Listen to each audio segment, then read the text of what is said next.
Hey everyone, it's Taylor from Rant Strategies. For the person that sent us a message asking about why we hadn't posted a video in a little bit, first off, thank you for checking in on us. We are all good. We have just been operating at an insane pace. Last week I was down on the Pacific Coast for an incident. Next week I'll actually be down in Texas conducting some canine training for some agencies down near the border.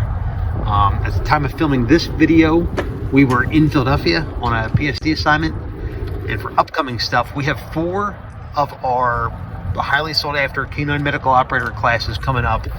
3 are going to be up in New York, 1 will be in Maryland, which if you are interested in signing up for any of our training, you can go through the website at rantstrategies.com or medicineandbadplaces.com, and all the contact information is provided there. So lots of stuff going on, but let's get into the main topic of this video. We're talking about suspension syndrome. Okay, suspension trauma, crush syndrome, compression syndrome, compartment syndrome are all sort of related, but for the purposes of this video, we're going to be talking about what would probably classically be referred to as suspension trauma, but we're going to refer to it as suspension syndrome. And this is because no trauma needs to occur for it to take place, and they all certainly involve issues around cells dying as a result. I mentioned in the heat emergencies video I did a little while back about rhabdomyolysis. And just to define it here quickly, rhabdomyolysis or rhabdo for all the cool people is muscle destruction that leads to muscle enzymes in the blood. Because basically muscles are made of cells, and when you starve them of oxygen, cells die. And when they die, their membranes become leaky, for lack of a better way of describing it, and the stuff inside called myoglobin leaks out. And when that happens, it can lead to kidney failure. So it's definitely something you don't want to have happen to you. There are different ways to get rhabdo, one of those being compression. And this can be something as silly as sitting or sleeping, or the higher probability you're passed out, maybe because you had one too many drinks at the airport bar, or if you were drinking free drinks because you're one of those people that can afford to fly first class. But your seatbelt buckle happens to be in a bad spot, and you're on an extremely long plane trip, like something international, and it basically has cut the circulation off to your leg. Now some time goes on, you kind of wake up, you start to move, blood is now circulating throughout the muscle that was cut off, and now those dead cells and muscle enzymes start flowing and can shut down your kidneys. And another way you can develop rhabdo is through crush. And this is the classic earthquake, building collapse, or from my time in FDNY, if you have a subway incident and experienced what we refer to as a space case, here the muscles have been crushed, blood cannot flow through the cells die, and now all that myoglobin is in the bloodstream. And once the patient is released or freed, the results typically aren't good. Now, as you can see, we're getting into a little bit of the nitty-gritty here, and the next thing we're going to have is compartment syndrome. This is similar to crush. This is in the legs, especially the lower leg or forearms, in which there are literal compartments, especially between the 2 bones of the lower legs and forearms. And there are muscles between those. If you damage those muscles, they will naturally swell, kind of like if you sustain an injury anywhere else in the body. But the problem here is there is no room for the swelling to occur. So it puts pressure literally on the compartment. Pressure so high that the heart can't pump through it, so no oxygenation takes place, the cells die, and now when the swelling is reduced and the blood flow is reinstated, the myoglobin is there, it enters the bloodstream, and once again, bad things start to happen. They can go and end up shutting the kidneys down. Now this finally gets us to suspension syndrome. Here we are talking about anyone working at height, whether it be in the rescue sector or the industrial complexes, etc.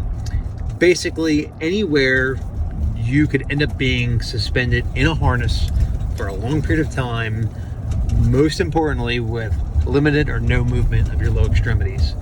If this is the environment that has been established, then you can have unconsciousness or possibly even death in less than 10 minutes. A little point of important note here, as you can see in this video, Rich and I both choose to operate in a harness which includes a chest rig. And this is with the understanding that suspension syndrome is more common to occur with a chest harness.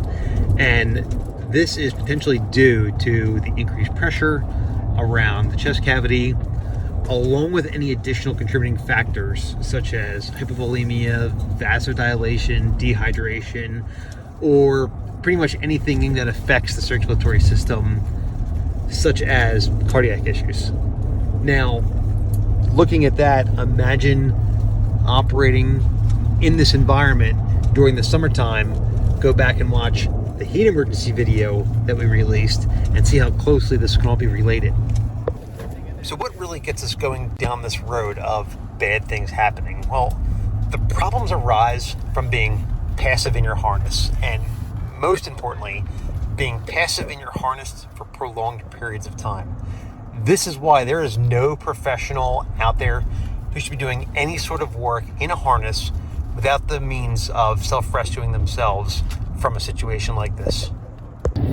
As far as the pathophysiology goes for how all of this sets up, your heart pumps blood out to the body, but it can't suck it back in. The way it returns back to the heart is through the venous system. The important thing here is virtually all of my paramedics and nurses, etc. out there have hit a valve on somebody when trying to establish an IV. It's a one-way valve. We all understand this. And under normal situations, when you squeeze the vein by having a muscle contraction, it causes a pumping effect and moves the blood up towards the heart. So here's the issue. If you're stuck in your harness, whether because of a mechanical incident or some sort of medical emergency, because the lower extremities aren't moving and there's restriction caused mainly by your leg straps, blood begins to pool. And this is extremely significant because you could have up to 60% of your blood volume pooling in your lower extremities. Now there's a lack of blood flow in the venous system back to the heart, which causes a lack of preload to the heart due to the relative hypovolemia, which reduces the afterload and the systolic blood pressure, which can reduce cerebral perfusion, leading to unconsciousness. All the while, the heart just continues to pump, but less and less is coming back because it's getting trapped in the lower extremities. This lack of preload can lead to bradycardia, which is in this case known as the Bessel-Gerish reflex. And what that is doing is trying to give the heart time to fill the chamber with blood to increase the ejection fraction, which this is the great indicator here. If you happen to find yourself treating a patient in this predicament, you're trying to figure out what's going on. The diagnosis of what's going on here is with traditional hypovolemic shock, you would see tachycardia. Here, you're going to be seeing bradycardia, and your pulse pressure is also going down because your central volume is decreasing. So while this is happening, what would you expect to see as the body's normal reaction to an event like this? Well, the body's protective response is that you would faint. You aren't getting blood flow back to the heart and you're not moving. So the central circulation gets less. So you pass out, and that usually fixes the problem because you're now horizontal. Think of someone passing out. If you've ever had to stand at attention for a long period of time, it's just that classic vasovagal response. Here's our problem. If you're wearing a harness, especially one with a chest rig, i.e. the one Rich and I both choose to wear, that is designed to keep you in that upright seated position, and something happens and your body attempts to vasovagal to get your head to the ground to get blood circulation to the brain, you physically can't do it because you are just trapped in that seated position. So some ways that we can try to help, mitigate situations like this. Obviously, if you were doing rope work, be competent in your skills and make sure you just plan for contingencies. If you are conducting a rescue, conduct the rescue in a horizontal position if at all possible. Especially for that, in terms of your patient. And from what we discussed here, you can see why trying to put an unconscious victim in a harness to conduct a vertical hoist could actually be extremely harmful if you were to run into some sort of problem on the way out. If your victim is conscious and in a harness, if at all possible, if you can get down there, create a foot loop for the victim so that they can push both their feet against it so that they can obtain some circulation if the situation warrants. It's for situations like this as why I am a huge proponent of incorporating load releasing hitches into your system. I actually had a beautiful one pre-rigged in my bag, which Rich untied because he needed a hasty utility line during this op, but that's neither here nor there. If you aren't familiar, they provide a great way to convert your system, or even if there's enough line in it to get them to the ground. So just to hastily recap, if you were looking for like the quick step-by-step ramp strategies recommendation on how to deal with a situation like this, anybody that's trapped in a vertical position in a harness, first and foremost, communicate the situation as soon as possible. Whether that's simply, shouting to your team, getting on the radio or cell phone, whatever your comms plan is, just make sure you let everybody know you have a situation going on as quickly as possible to get all the wheels in motion. If at all feasible, and you can coach them through a self-rescue, by all means, have them do that. Along with that self-rescue, if they can raise or lower their extremities, or if you can help them raise or lower the extremities to get them horizontal, by all means do it. Also, anything that they can do to stimulate blood flow, wiggling their toes, contracting their feet, etc., anything along those lines. From the rescuer point of view, it used to be taught to lower the patient down, remain in the seated position, and then once on the ground, slowly, over a pretty lengthy period of time, place them in the supine position. I think this is kind of along the old school thinking of, tourniquets and things like that. And just like with our tourniquet methodology, this has also kind of come, 180 degrees. Now the thinking is just rescue as quickly as possible, simply meaning to free them from the risk that they're in, restore cerebral perfusion, release the harness, and manage the airway. Despite the pulling blood and the waste products in the extremities, we don't really care about that. Just release them from the risk.